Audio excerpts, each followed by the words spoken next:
Welcome to viewers. ఎక్కడ చూసినా ఇందుగలడు అందులేదు, ఎందెందు వెతికినా ఆ వ్యక్తే కనపడుతున్నాడని ఇటు లోకల్ మీడియా, నేషనల్ మీడియాలో కూడా పవన్ కళ్యాణ్ గారే కనపడుతూ ఉన్నాడు. Deputy chief minister of Andhra Pradesh ఆయన ఎక్కడ గెలవని వ్యక్తి ఈరోజు అసెంబ్లీలో కాకుండా 100% స్ట్రైక్ రేట్తో అసెంబ్లీలో అడుగుపెట్టి తనతో పాటు బీజేపీని, జనసేన అధికారులను తీసుకొచ్చారు. జనసేన, టీడీపీని. ఇవన్నీ ఒక ఎత్తు అయితే 100 కోట్ల మంది హిందువులకి సనాతన ధర్మ పరిరక్షకుడిగా అవతరించాడు. దక్షిణ భారతదేశంలోనే కాకుండా దేశవ్యాప్తంగా మోస్ట్ టాలెంటెడ్ పొలిటీషియన్గా పవన్ కళ్యాణ్ గారు రూపాంతరం చెందాడు. ఎందుకు చెప్తున్నానంటే ఈయన పవన్ కాదు తుఫాన్ అని మోదీ ఎందుకు అన్నాడో ఆయన వెనక ఉన్నాడు. ఒకప్పుడు మిత్రపక్షాలు, ఇప్పుడు 35 మిత్రపక్షాలు, 35 పార్టీలు ఉన్నాయి. దేశవ్యాప్తంగా చాలా పార్టీలు ఉంటాయి, కానీ కొన్ని పార్టీలు అధికారంలో ఉండేది. ఈ 35 పార్టీలు ఎన్డీఏ మిత్రపక్షాల పార్టీలు 75 మంది నుంచి 75 మందికి మాత్రమే ఆహ్వానం పలికారు ఈరోజు ఎన్డీఏ మిత్రపక్షాల మీటింగ్కి. మరి స్వాగత ఉపన్యాసం ఆయన చంద్రబాబు నాయుడు గారు చేస్తారు. డిప్యూటీ చీఫ్ మినిస్టర్గా పవన్ కళ్యాణ్ గారితో కూడా డిస్కషన్స్ ఉంటాయి. ఆ రోజు వెనకున్న వ్యక్తి ఎప్పుడు గెలవాల.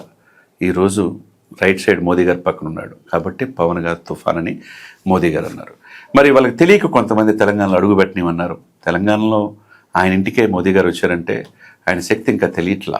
దక్షిణ భారతదేశంలో మరి కొంత బాధ్యత బీజేపీ అప్పచెప్పబోతుందనేది ఆ నోట ఈ నోట వినపడుతున్నమాట. ఎందుకంటే ఎన్డీఏలో కీలకమైన మిత్రపక్షం. అధికార వ్యామోహం లేదు ఆయనకి.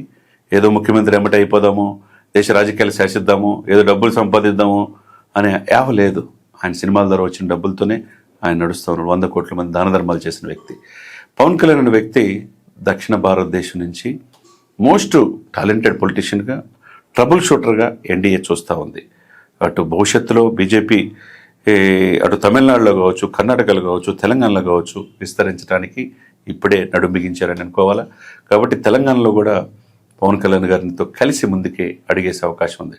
కాబట్టి ఆయన ఢిల్లీలో నిన్న చూసా, ఒకవైపు గోదావరిలో ఆంధ్ర పేపర్ మిల్స్ నుంచి కెమికల్స్ వచ్చి ప్రాణాంతకమైన విషవాయులు వదులుతున్నారని చెప్పి షోకాజ్ నోటీస్ గత ప్రభుత్వాలు ఎప్పుడు చేయాల.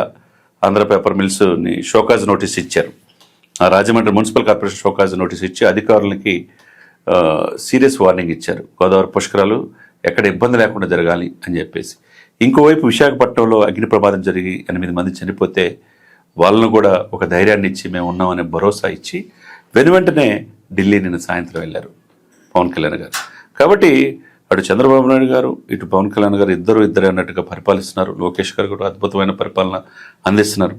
ఈ దేశానికి ఇప్పుడు పవన్ కళ్యాణ్ గారు కావాలి, ఆ టైం వచ్చింది అనేది అందరూ నోట వినపడుతున్నమాట. మరి మోదీ గారు ఏ బాధ్యత పవన్ కళ్యాణ్ గారు అప్పచెప్తున్నారు?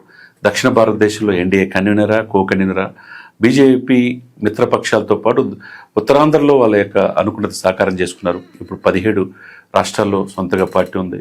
దాదాపు 22 రాష్ట్రాల్లో మిత్రపక్షాలతో కలిపి ఇప్పుడు అధికారంలో ఉంది. కాంగ్రెస్ 4-5 కొన్ని రాష్ట్రాలు మాత్రమే పరిమితమై కాంగ్రెస్ రోజు రోజుకి కనుమరుగైపోతుంది. కాబట్టి దక్షిణ భారతదేశంలో అధికారులు రావాలి ఆయా రాష్ట్రాలు అనే కోరిక ఒకటే బీజేపీకి మిగిలి ఉంది. కాబట్టి దానికి ట్రబుల్ షూటర్ దక్షిణ భారతదేశంలో ప్రజాదరణ పొందింది ఎవరు అంటే అందరి నోట వినపడుతున్న మాట ఒకే ఒక్క వ్యక్తి, ఆయనే Andhra Pradesh deputy chief minister Pavan Kalyan గారు. మరి సాయంత్రం ఏం జరగబోతుంది ఎన్డీఏ మిత్రపక్షాల మీటింగ్లో? మోదీ గారు ఏం డిస్కషన్ చేయబోతున్నారు? భవిష్యత్తులో పవన్ కళ్యాణ్ గారికి ఏ బాధ్యత అప్పచెప్పుతున్నారు అనేది అందరి నోట అదే ఆసక్తిగా ఎదురు చూస్తున్నారు. డెఫినెట్గా ఆయన ముఖ్యమంత్రి కావాలంటే ఎప్పుడయ్యేవాడు? ముఖ్యమంత్రి కావట్లేదు. 15 సంవత్సరాలు చంద్రబాబు గారు ఉంటారా? ఈయన ఎప్పుడు అవుతారని అనుకుంటున్నారు అభిమానులు. జన సైనికులు కావచ్చు, ఎర్ర మహిళలు కావచ్చు, ఆయన అభిమానించే క్యారెక్టర్ కావచ్చు, 88% సప్రెస్డ్ గ్రూప్స్ కావచ్చు. అతి త్వరలో అతిపెద్ద బాధ్యత ముఖ్యమంత్రి, అంతకు మించి బాధ్యతలో ఆయన ఉండబోతున్నాడు అనేది అక్షర సత్యం. నేషనల్ మీడియా కూడా అదే చెప్తోంది. 1-to-1 ఇంటర్వ్యూలు చేస్తున్నారంటే ఆయన ఏ విధంగా పరిణితి చెందాడో మనం అర్థం చేసుకోవచ్చు. 145 కోట్ల జనాభాలో 80% పాపులేషన్లో ఆయన 100 కోట్ల మంది హిందువులకి సనాతన ధర్మ పరిరక్షకుడిగా ఉన్నాడు. ఆయన ప్రజలకి ఆయన చెప్తే వినేవాళ్ళు ఉన్నారు. కాబట్టి మోదీ గారి దృష్టిలో పవన్ కళ్యాణ్ గారి ఉన్న స్థానం మరి ఏ నాయకుడికి లేదనేది అక్షర సత్యంగా మనం చెప్పుకోవచ్చు.